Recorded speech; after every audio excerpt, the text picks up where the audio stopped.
العليم من الشيطان الرجيم بسم الله الرحمن الرحيم الحمد لله الذي كان موجودا قبل حدوث الأشياء ويبقى بعد فناء الأشياء تفرد بالأولية والقدم ووصم كل شيء ما عداه بالفناء والعدم كما قال عز شانه كل شيء هالك إلا وجهه وكل نفس ذائقة الموت وقال كل من عليها فان ويبقى وجه ربك ذو الجلال والإکرام۔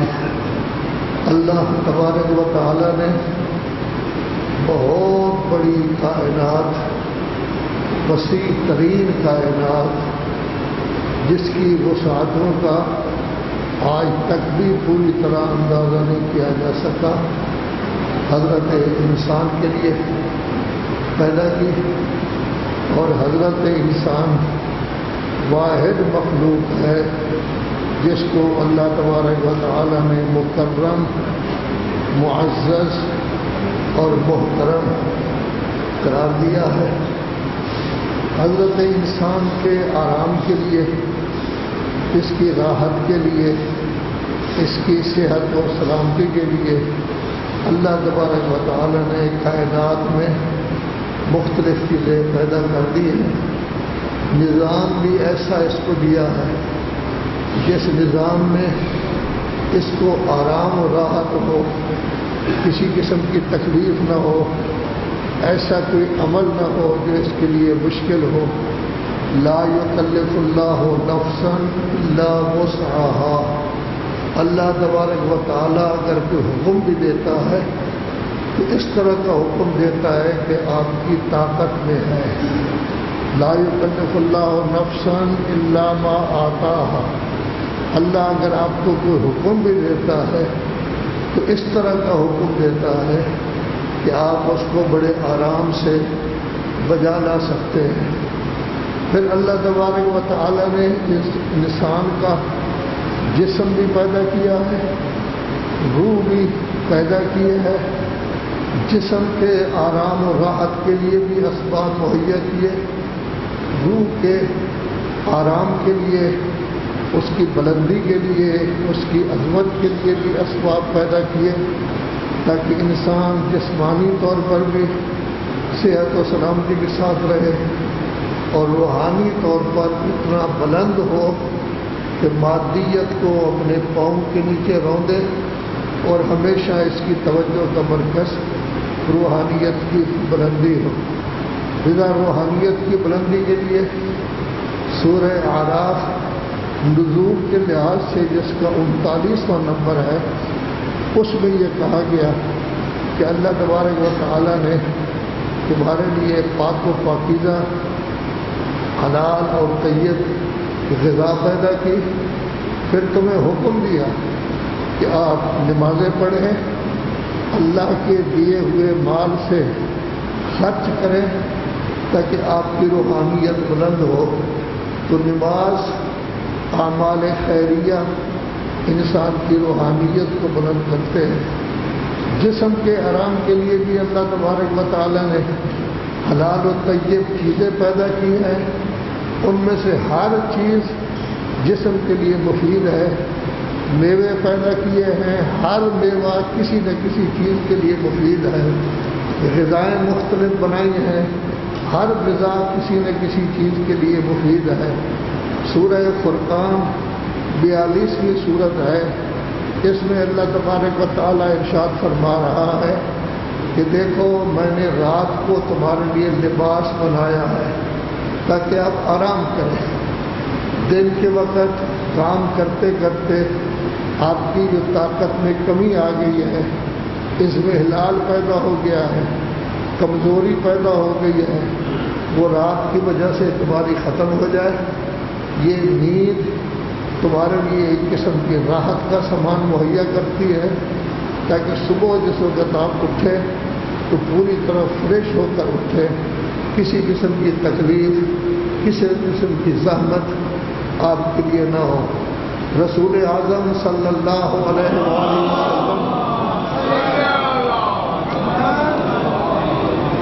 ارشاد فرماتے ہیں الحمدللہ الذی احیانا بعدما اماتنا والیہ النشور۔ تعریف ہے ہی اللہ کے لیے، وہ اللہ جس نے مجھے دوبارہ زندگی دی موت کے بعد، یعنی یہ نیند ایک قسم کی موت ہے۔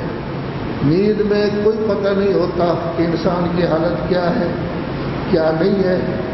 بالکل صحیح نیند اگر ہو تو اس کو کسی چیز کا کوئی علم نہیں ہوتا، بعد میں گویا کہ جب اٹھتا ہے تو گویا ایک چھوٹی موت سے اللہ تبارک و تعالیٰ نے اس کو زندگی دے دی ہے۔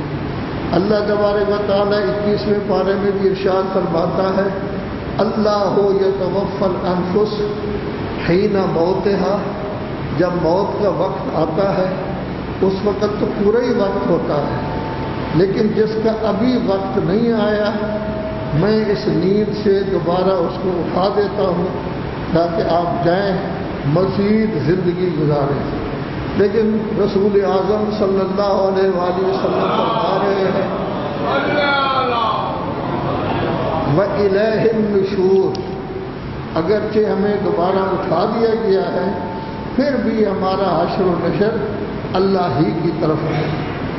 دوسری آیت میں ارشاد فرمایا جا رہا ہے وَهُوَ الَّذِي أَرْسَلَ الرِّيَاحَ بُشْرًا بَيْنَ يَدَيْ رَحْمَتِهِ وَأَنزَلْنَا مِنَ السَّمَاءِ مَاءً طَهُورًا۔ اللہ تبارک و تعالی ایسی ہوا چلاتا ہے، ٹھنڈی ہوا، خوشگوار ہوا۔ یہ ہوا علامت ہوتی ہے اس بات کی جب اللہ تبارک و تعالیٰ کی رحمت کے نزول کا ٹائم ہو گیا ہے، اب اس کے بعد گویا کہ کیا ہوگی، بارش ہوگی۔ تو یہ ہوا انسان کو متوجہ کرتی ہے کہ اب اللہ تبارک و تعالیٰ کی رحمت نازل ہونے والی ہے۔ بارش یہ بہت بڑی رحمت ہے، اس سے ہمیں پانی ملتا ہے۔ وَأَنزَلْنَا مِنَ السَّمَاءِ مَاءً طَهُورًا، بلندی سے میں نے ایسا پانی پیدا کیا ہے جو خود پاک ہے، دوسری چیزوں کو پاک کرنے والا ہے۔ پانی بہت بڑی نعمت ہے۔ انسان کے اندر جو کچھ موجود ہے سب سے زیادہ پانی موجود ہے۔ جس چیز کی اسے ضرورت ہوتی ہے سب سے زیادہ اس کو پانی کی ضرورت ہوتی ہے۔ غذا کے بغیر یہ کئی دن بسر کر سکتا ہے لیکن پانی کے بغیر بسر نہیں کر سکتا۔ اس پانی کو بنایا گیا ہے طہور، اس طرح کا طہور کہ اگر ظاہری نجاست ہو تب بھی اس پانی کے ذریعے آپ پاک کر سکتے ہیں، اور اگر ظاہری نجاست نہ ہو تو ایسی صورت میں باطنی نجاست وہ بھی اسی پانی ہی کے ذریعے پاک ہوگی۔ کبھی آپ غسل کریں گے، کبھی آپ وضو کریں گے، کبھی آپ وضو نہیں تو بعد میں تیمم کریں گے۔ یہ گویا کہ باطنی نجاست کو یہ ختم کرتی ہے کہ یہ سارے کا سارا پانی کی وجہ سے ہے۔ اور پھر یہ پانی کیا کام کرتا ہے؟ آپ کی زمین جو مردہ پڑی ہوئی ہے جب یہ بارش برستی ہے تو پھر یہ زمین زندہ ہو جاتی ہے، اس سے آپ کو زراعت، آپ کو غلہ، آپ کو ہر قسم کی چیزیں جو ہے وہ ملتی ہیں۔ اور پھر یہی پانی پینے کے لیے بھی کام آتا ہے۔ کس طرح لِنُحْيِيَ بِهِ بَلْدَةً مَيْتًا، اس پانی کے ذریعے مردہ زمین کو بھی ہم زندہ کرتے ہیں۔ وَنُسْقِيَهُ مِمَّا خَلَقْنَا أَنْعَامًا وَأَنَاسِيَّ كَثِيرًا، اور اس پانی کو حیوانات بھی پیتے ہیں، جانور بھی پیتے ہیں جو تمہارے لیے مفید ہیں، جو تمہارے کام آتے ہیں، تمہاری غذا کے کام آتے ہیں، نقل و حمل کے کام آتے ہیں۔ انہی سے آپ کو دودھ ملتا ہے، یہ نعمتیں ملتی ہیں، یہ بھی پانی پیتے ہیں اور انسان بھی پانی پیتے ہیں۔ تو گویا کہ زمین مردہ وہ بھی پانی کے ذریعے زندہ، حیوانات کی زندگی کا دار و مدار پانی پر، انسانوں کی زندگی کا دار و مدار پانی پر۔ اسی واسطے پوری دنیا میں آپ دیکھیں کہ جہاں پانی ہوتا ہے وہاں شہر بسایا جاتا ہے، نہر ہو، دریا ہو، سمندر ہو، اسی کے کنارے عام طور پر شہر ہوتے ہیں تاکہ انسان کو پانی آرام سے جو ہے وہ مل سکے۔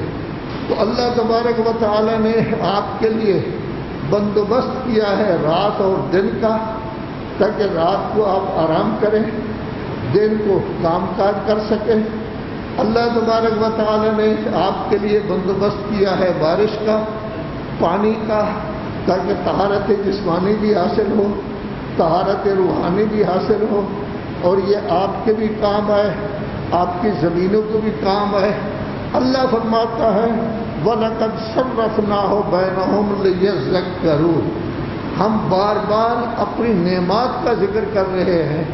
فطرت انسانی ہے کہ اگر اس کو کوئی نعمت دیتا ہے تو اس کا شکریہ ادا کرتا ہے۔ آپ کسی گھر میں جائیں، وہ اگر چائے پلاتا ہے آپ کو، آپ شکریہ ادا کرتے ہیں، آپ نے بڑی زحمت کی، آپ نے کرم فرمائی، آپ نے لطف فرمایا، مجھے چائے پلائی ہے۔ تو چائے کا جب شکریہ ادا کرتے ہیں تو اللہ نے تو ہمارے جسم کو پیدا کیا، ہماری روح کو پیدا کیا، جسم میں تمام نعمتیں رکھ دی، ہمارے لیے یہ خوراک کو پیدا کیا، پوری کائنات کو ہمارے لیے پیدا کیا۔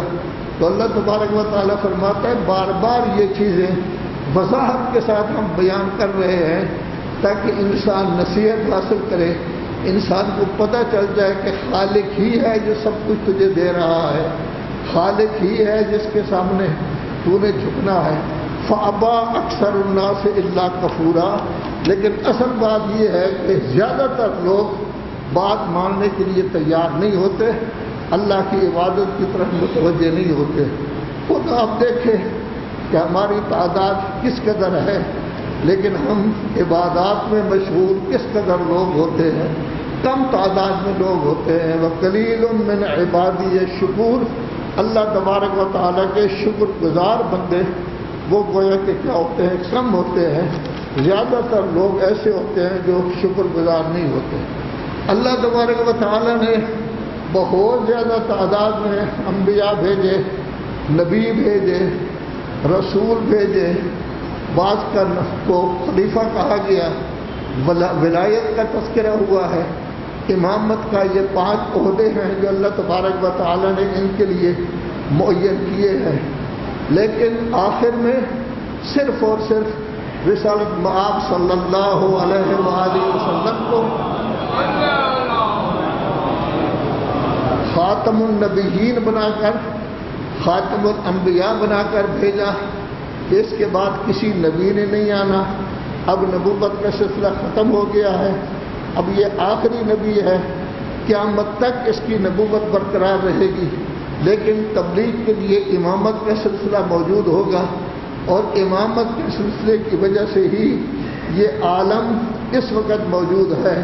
لولا الحجہ لانشقت الارض باہلھا، اگر حجت خدا زمین میں نہ ہو تو زمین اپنے اہل زمین کے ساتھ مکمل طور پر ختم ہو جائے، اس کا وجود ہی نہ ہو۔ آج اگر اس کا وجود ہے تو کیوں؟ اس لیے کہ امام زمانہ اجر اللہ تعالیٰ فرج و شریف جیسی، تو اللہ تبارک و تعالیٰ اس سورہ میں فرما رہا ہے وَلَوْ شِئْنَا لَبَعَثْنَا فِي كُلِّ قَرْيَةٍ نَذِيرًا، میرے حبیب اگر ہم چاہتے تو آپ کی جگہ ہر شہر میں، ہر بستی میں کوئی نہ کوئی نبی بھیج دیتے، لیکن ہم نے نہیں بھیجا۔ آپ کو خاتم الانبیاء بنایا ہے، ہر بستی، ہر شہر، ہر علاقہ، دنیا کے ہر خطے میں، دنیا کے ہر تارہ میں صرف اور صرف آپ کی نبوت چلے گی، آپ ہی کا دورہ ہوگا، ہر کسی کو آپ کی طرف رجوع کرنا ہوگا۔ جیسے میں سب کا اللہ ہوں، اسی طرح آپ کو سب کا نبی بنا کر بھیجا گیا ہے۔ یا ایھا الناس انی رسول اللہ الیکم جمیعا، اے لوگو میں تم سب کے لیے اللہ کا رسول بن کر آیا ہوں۔ تبارک الذی نزل الفرقان علی عبدہ لیکون للعالمین نذیرا، بابرکت ہے وہ اللہ جس نے فرقان یعنی قرآن نازل کیا ہے اپنے عبد خاص پر، اور اس کو تمام جہانوں کے لیے نذیر بنا کر بھیجا ہے. تمام جہانوں کے لیے وہی نذیر ہے. وما ارسلناک الا کافۃ للناس، ہم نے آپ کو سب لوگوں کے لیے، سب انسانوں کے لیے نبی بنا کر بھیجا ہے. وما ارسلناک الا رحمۃ للعالمین، ہم نے آپ کو تمام جہانوں کے لیے رحمت بنا کر بھیجا ہے. تو یہ آخری نبی ہے، جگہ جگہ نبی نہیں بھیجا گیا، ان کو بھیجا گیا ہے. ہمیں حکم دیا گیا ہے آپ کافروں کی باتوں کو نہ مانیں، ان کی باتوں میں نہ آئیں، بلکہ ان کے ساتھ سخت ترین جہاد کریں، ان کا مقابلہ کریں، باتوں میں بھی جہاد کریں، دلائل کے ذریعے جہاد کریں، برہانات کے ذریعے جہاد کریں، اور اگر لڑائی کی ضرورت ہو تو لڑائی کے ذریعے جہاد کریں. وَلَا تُطِعِ الْكَافِرِينَ وَجَاهِدْهُمْ بِهِ جِهَادًا كَبِيرًا. اللہ تبارک و تعالیٰ اپنی ہی ایک اور نعمت کا ذکر کر رہا ہے.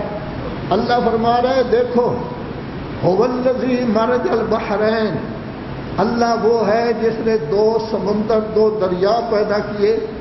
هَذَا عَذْبٌ فُرَاتٌ، ایک انتہائی شیرین گوارا، ہر لحاظ سے انسان کا دل چاہتا ہے کہ اس کو استعمال کرے. وَهَذَا مِلْحٌ أُجَاجٌ، دوسرا دریا نمکین ہے، کھاری ہے، انسان اس کو پسند نہیں کرتا، پینے کے لیے پسند نہیں کرتا. وَجَعَلَ بَيْنَهُمَا بَرْزَخًا، اللہ نے اس کے درمیان ایک آڑ قرار دی ہے، برزخ قرار دیا ہے. اور پھر کیا کیا ہے؟ وَحِجْرًا مَحْجُورًا، اس طرح کیا ہے کہ آج جو پانی شیرین ہے، خوشگوار ہے، وہ دوسرے پانی کے ساتھ جو نمکین ہے وہ نہیں ملتا. دونوں اکٹھے ہیں، ایک طرف ایک دریا چل رہا ہے، دوسری طرف دوسرا دریا چل رہا ہے، لیکن آپس میں یہ ملتے نہیں ہیں. آپس میں اس کا پانی علیحدہ ہوتا ہے، اس کا پانی علیحدہ ہوتا ہے. جہاں مختلف دریا مل رہے ہیں وہاں بھی آپ دیکھیں کہ ایک کا پانی علیحدہ ہوتا ہے، دوسرے کا پانی علیحدہ ہوتا ہے. کینیڈا میں اور امریکہ میں بھی جو بہت بڑی وہاں جھیل ہے نیاگرا فالس، اس میں بھی یہی نظر آتا ہے کہ مختلف قسم کے پانی ہیں، ان کی شکل بھی علیحدہ علیحدہ ہے، وہ آپس میں آ رہے ہیں، لیکن یہ پانی اس کے ساتھ نہیں ملتا، وہ پانی اس کے ساتھ نہیں ملتا. یہ نظام کس نے قائم کیا ہے؟ اللہ تبارک و تعالی نے قائم کیا ہے. صرف یہ نہیں بلکہ حضرت امام جعفر صادق علیہ السلام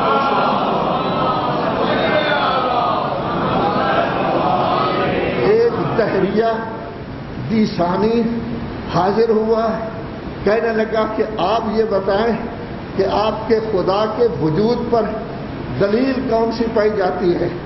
تو حضرت نے اس وقت ایک بچے کو کہا، وہ ایک انڈا لے کر آیا.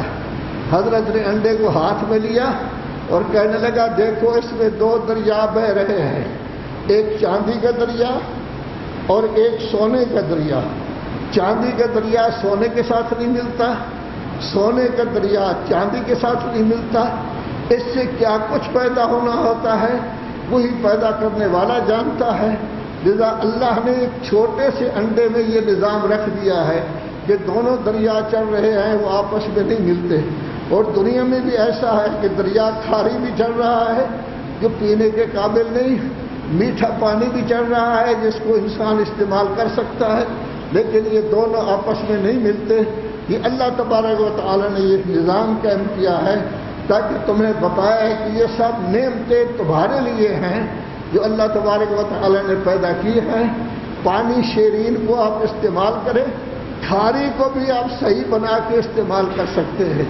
پھر اللہ تبارک و تعالی نے یہ پانی تمہارے لیے زمین میں محفوظ کر دیتا ہے کہ زمین میں تہ بتہ پانی ہوتا ہے.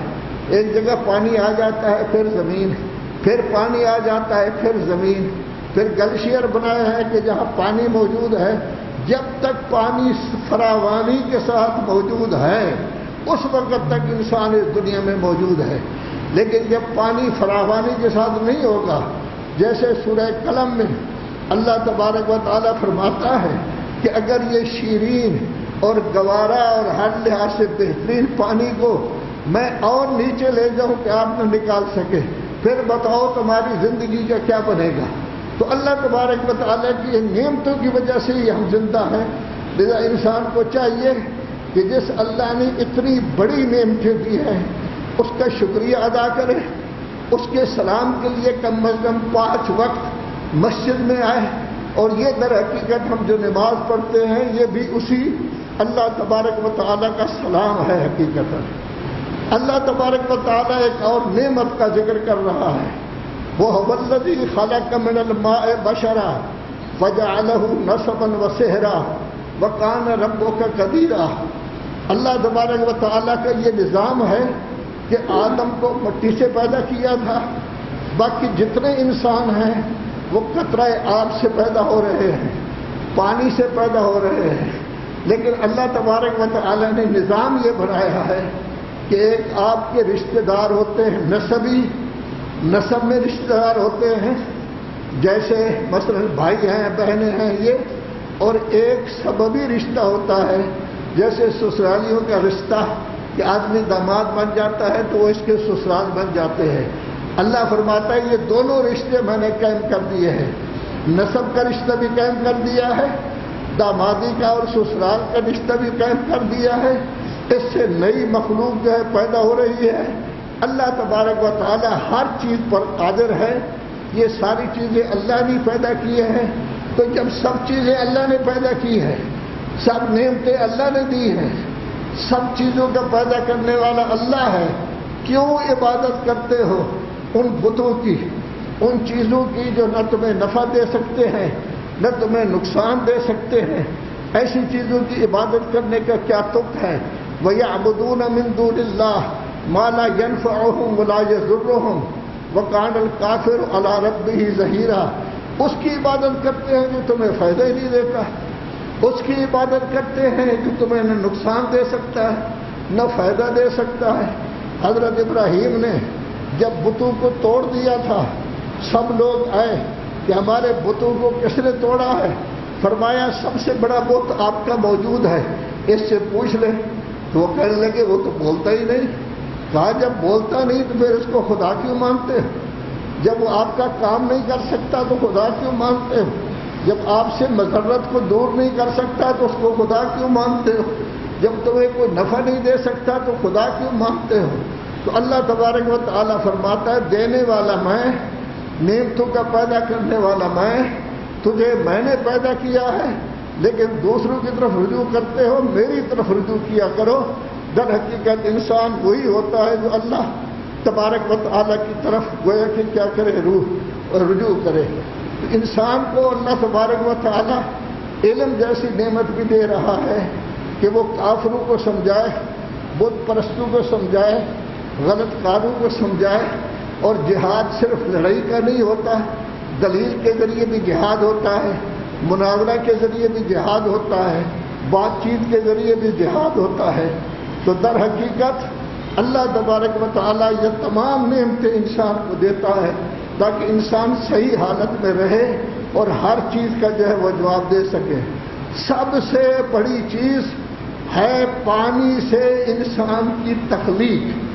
پانی ایک ایسی چیز ہے کہ اس پر تصویر کشی نہیں کی جا سکتی, لیکن اللہ تبارک و تعالیٰ فرماتا ہے هُوَ الَّذِي يُصَوِّرُكُمْ فِي الْأَرْحَامِ كَيْفَ يَشَاءُ. اللہ ہی وہ ہے جو در حقیقت تمہاری تصویر کشی کرتا ہے, وہ بھی رحم میں, جبکہ 3 پردوں کے اندر نطفہ موجود ہوتا ہے, لیکن اللہ وہاں تصویر کشی کرتا ہے. اس سے انسان کا پورا جسم بڑھ رہا ہے, اس سے تمام نعمتیں اس کے لیے بڑھ رہی ہے. جس چیز کی ضرورت ہے وہ ساری کی ساری اسے دی جا رہی ہے. جس چیز کو جہاں رکھنا ہے وہاں رکھا گیا ہے. تو اتنے بڑا شاہکار جب اللہ نے پیدا کیا ہے انسان کی صورت میں, تو انسان سوچ تجھے بھی اسی کی طرف رجوع کرنا چاہیے جو تیرا پیدا کرنے والا ہے. اللہ تبارک و تعالیٰ ارشاد فرما رہا ہے وَمَا أَرْسَلْنَاكَ إِلَّا مُبَشِّرًا وَنَذِيرًا.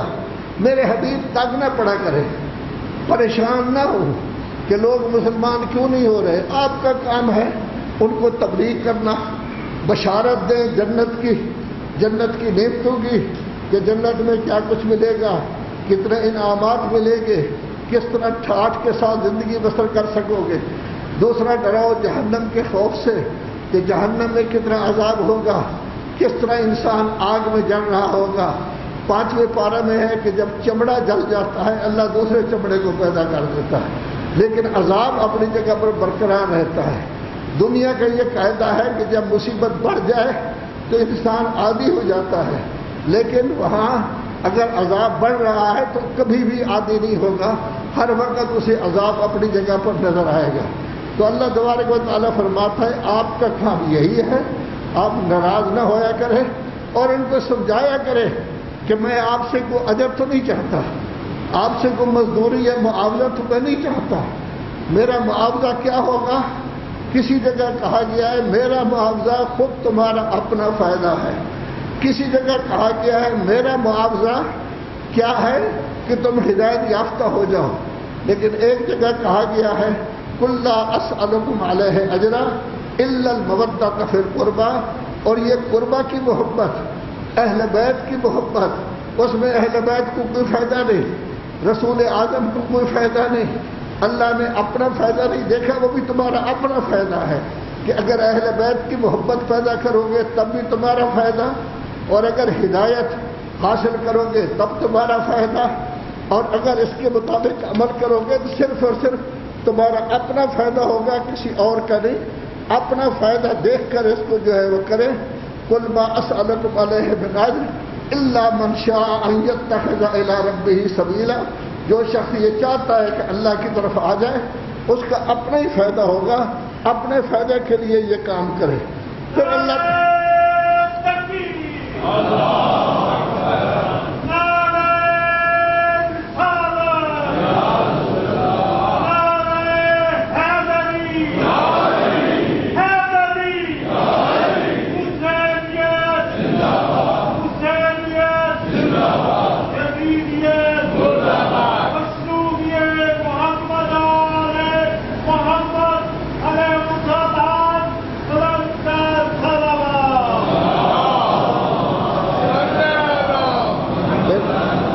تبارک و تعالیٰ فرما رہا ہے وَتَوَكَّلْ عَلَى الْحَيِّ، میرے حبیب خود بھی اس ذات پر بھروسہ کریں جو ہمیشہ زندہ ہے، جس کے لیے موت نہیں، جس کے لیے اونگ نہیں، جس کے لیے سونا نہیں، جس کے لیے غفلت نہیں، اسی کی ذات پر بھروسہ رکھیں۔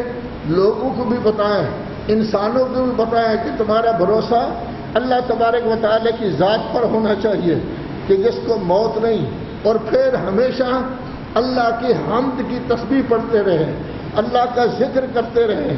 جتنا ذکر کثیر کرو گے اتنا ہی تمہارا فائدہ ہوگا، اور پھر جتنے گناہ ہوتے ہیں انسان کے وہ ذکر کثیر کرنے کی وجہ سے گویا کہ ختم ہو جاتے ہیں، حتیٰ کہ جب رسالت مآب صلی اللہ علیہ وآلہ وسلم کا آخری وقت آیا تو اللہ تبارک و تعالیٰ نے فرمایا اذا جاء نصر اللہ، اللہ نے مدد بھی تیری کر دی، والفتح، پھر فتح بھی آپ نے کر لیا، خیبر کو بھی فتح کیا، مکہ کو بھی فتح کیا۔ اذا جاء نصر اللہ والفتح ورأيت الناس يدخلون في دين الله افواجا، آپ نے دیکھا کہ کس طرح پورے قبیلے کے قبیلے مسلمان ہو رہے تھے، آپ کے اسلام میں داخل ہو رہے تھے، یہ سارا کام آپ نے کر لیا۔ فسبح بحمد ربک، آخری طور پر آپ اپنے حمد رب کی تسبیح کریں، جتنی تسبیح کریں گے وہ اپنے لیے گویا کہ کیا ہوگی مفید۔ ہمیں بھی حکم یہی ہے کہ اپنے رب کی تسبیح کریں، اپنے رب کا تذکرہ کریں، اپنے رب کا ذکر کثیر کریں۔ یا ایھا الذین آمنوا اذکروا اللہ ذکرا کثیرا، اے ایمان والو اللہ کا ذکر کثیر کیا کرو۔ اللہ کے ذکر کثیر سے ہی انسانی دلوں کو اطمینان ہوتا ہے۔